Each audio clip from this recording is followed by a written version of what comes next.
ఇది కేవలం సమాచారంగా మాత్రమే భావించండి. వైద్య నిపుణులను సంప్రదించండి. అలాగా ఎర్లీ ఆన్సెట్ ఆఫ్ ఆర్థరైటిస్, కొంచెం బాడీ పెయిన్స్, కొంచెం సహకరించట్లేదని తర్వాత వాకింగ్ చేసేటప్పుడు what are some precautions we can take? Main ఏంటంటే ఫ్లాట్ సర్ఫేస్లో నడవాలి. ఓకే, అన్ఈవెన్ సర్ఫేసెస్లో నడిస్తే డెఫినెట్లీ నీస్ ఫోర్సెస్ మీద కొంచెం సో అదొకటి. గుడ్ ఫుట్వేర్ అది మోస్ట్ ఇంపార్టెంట్. సో చాలామంది ఇంకా చెప్పలతో శాండిల్స్తో నడుస్తారు, అట్లా కాదు. ప్రాపర్ సాక్స్ అండ్ షూస్ వేసుకొని నడవాలి, that's one thing. And if possible నడవడం ముందు కొన్ని నీ ఎక్సర్సైజెస్ చేస్తే మసిల్ కొంచెం స్ట్రెంథన్ అయిన తర్వాత నడిస్తే it's good thing. It's good. అంటే ఇవన్నీ చాలా చిన్నవి అండి, ఇంపార్టెన్స్ ఆఫ్ స్ట్రెచ్చింగ్ జిమ్లో కూడా. బట్ పట్టించుకోరు చాలామంది, ఏమవుతుంది నాకేం కాదులే అనుకుంటారు. అండ్ లంజెస్ చేసేటప్పుడు కూడా నీ టోస్కి ముందు రాకూడదని అంటారు. It puts lot of pressure. And ఇవన్నీ పట్టించుకోకుండా చేయడం వల్ల అనవసరంగా ఉన్న డీజనరేటివ్ డిసీజ్కి యాడ్ ఆన్ చేసుకుంటున్నాం. 100%. ఇప్పుడు యాక్చువల్లీ జిమ్ కూడా ఒక ఆర్ట్ అనమాట. అంటే every activity in the gym, కొంతమంది జస్ట్ వీడియోస్ చూసి చేసేస్తారు, but the number of patients that come to us, అంటే రాంగ్ పాస్చర్తో ఒక వెయిట్ లిఫ్ట్ చేస్తే ఆ స్ట్రెయిన్ రాంగ్ పొజిషన్లో వెళ్ళిపోతుంది. అండ్ ఎస్పెషలీ బ్యాక్ వెయిట్స్లో దిస్ ఈజ్ వెరీ డెలికేట్. బ్యాక్లో ఇప్పుడు మనం మాట్లాడింది sciatica. One of the most common causes of sciatica is జిమ్కి వెళ్ళి నేను ఇలా లిఫ్ట్ చేశాను, అప్పుడే సడన్ క్యాచ్ వచ్చింది, అక్కడి నుంచి స్టార్ట్ అయింది. చాలామంది ఇట్లా ఈ కంప్లైంట్ వస్తారు, ఎందుకంటే ప్రాపర్ పొజిషన్ ఎవరు నేర్పించలేదు, సెల్ఫ్ టాట్ జిమ్మింగ్ స్టార్ట్ అవుతుంది. సో దాంట్లో ఇది ఒక adverse effect. Doctor Kushal, obviously human body అన్నాక కొంత డీజనరేషన్ ఇట్లా పెరిష్ అల్టిమేట్లీ. ఆ సత్యం తెలుస్తూనే మన బోన్స్ని, మన జాయింట్స్ని కొంచెం కొద్దో గొప్ప బాగా ఉంచుకోవాలంటే మీ సూచనలు, సలహాలు ఏంటి సాక్షి ప్రేక్షకులకి? Definitely activity. I think number 1 ఇప్పుడు స్టార్టింగ్ మన ఫస్ట్ క్వశ్చనే అదే. So walking, so to keep your bones. చిన్నప్పుడు అయితే ఏం మనం అవసరం లేదు, బికాస్ న్యాచురలీ స్కూల్ కాలేజ్లో అందరు యాక్టివ్ ఉంటారు. బట్ వర్క్ ఒకసారి ప్రొఫెషనల్ లైఫ్ మొదలైన తర్వాత మనం స్పెషల్గా ఒక మైండ్లో ఒక ట్యూనింగ్ చేసేయాలి. దట్ సరే, లైఫ్లో ఇది work is important, family is important, job everything, yes, but without health we are zero. Okay, so ఒక half an hour to 45 minutes every day మనం సెపరేట్ చేసి అది డిసిప్లిన్గా మన లైఫ్ స్టైల్లో. ఇప్పుడు నేను కూడా పొద్దున ఆబ్వియస్లీ మాకు సర్జరీస్ ఉంటాయి 7-7:30కి. సో 5:30కి morning something either tennis or gym ఏదో ఒకటి చేసి డే స్టార్ట్ అవుతుంది. So that is what is important. So first thing is activity.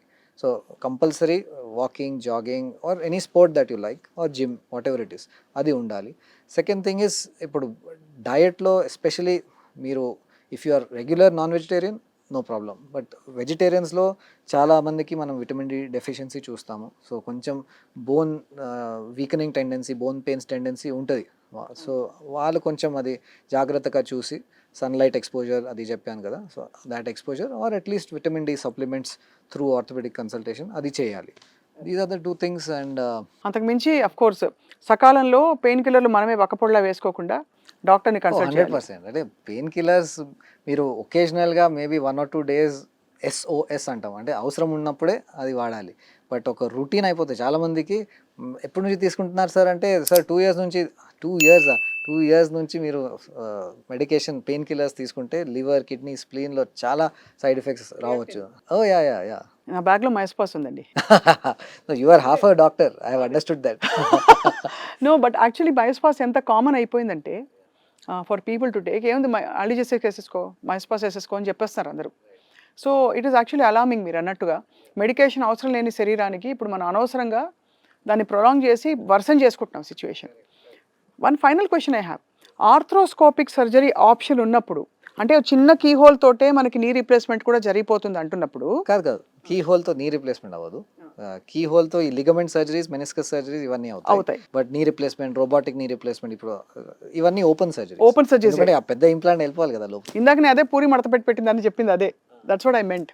So I thought it is possible to insert an implant through a keyhole or a small incision. You can insert these instruments because they are long and slender, but small implants for meniscus and ACL surgeries, yes. Yeah. But the bigger implants, మొత్తం knee replacement implant అంటే ఇంత పెద్ద size ఉంటుంది. So అది మనం key హోల్తో చేయలేము. And knee replacement చాలా వరకు ఐ థింక్ ఇప్పుడు డే కేర్ సర్జరీలో అయిపోయింది కదా ఇంచుమించు. అయిపోయింది, బట్ పేషెంట్స్కి ఇంకా మైండ్ సెట్ ఉంది, నేను 2 days హాస్పిటల్లో ఉండి వెళ్తాను. ఆ pain అంతా తగ్గి వెళ్ళడానికి- పెయిన్ వల్ల ఆ పెయిన్ ఏంటంటే ఒక టెంపరీ సర్జికల్ రిలేటెడ్ పెయిన్ ఉంటుంది. ఏ సర్జరీకి ఉంటుంది, కానీ నీ రిప్లేస్మెంట్ కొంచెం ఎక్కువ ఉంటుంది. రైట్. అది మెల్లిమెల్లిగా ఒక 2-3 weeksలో 50% డౌన్ అయిపోతుంది, 2-3 monthsలో 80-90% తగ్గిపోతుంది. And then finally at 6 months patients are generally all happy.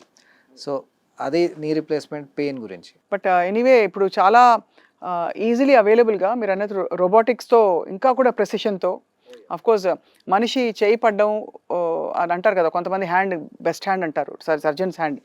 దాంతో పాటు ఒక రోబోటిక్ అసిస్టెడ్ సర్జరీ అయితే I think it is most brilliant combination medical అడ్వాన్స్మెంట్స్లో. అవన్నీ చాలా ఫ్యాసినేటింగ్. ఇప్పుడు మేము టెక్నికల్గా మాకు అది being in to the field అది ఎంత ఫ్యాసినేటింగ్ ఉంది అంటే it is just every day it blows my mind how it is possible. Because అంత యాక్యురసీతో అంత టెక్నాలజీ అడ్వాన్స్మెంట్స్తో we're able to do this. We're fortunate. Patients are lucky that they are getting that kind of accuracy. We are also lucky that we are being assisted by robot. ఇప్పుడు నేను ఇక్కడ కన్సోల్లో ఉన్నాను, robot అక్కడ పనిచేస్తుంది అట్లా కాదు, ఇది రోబోటిక్ అసిస్టెడ్ సర్జరీ అంటాం నీ రీప్లేస్మెంట్ని. సో పేషెంట్ మోకాలు ఇక్కడ ఉంటాయి, నా చెయ్యి ఇక్కడ ఉంటుంది, రోబోట్ పక్క నుంచి నాకు అసిస్ట్ చేసి అది execution of robotic knee replacement అంటే ఏంటి, replacement of worn out bone and cartilage. అది బై మెటల్. సో ఎలా ఏ యాంగిల్లో బోన్ కట్ చేసి రీప్లేస్ చేయాలి, ఎంత accuracy, depth, all these are determined by the robot.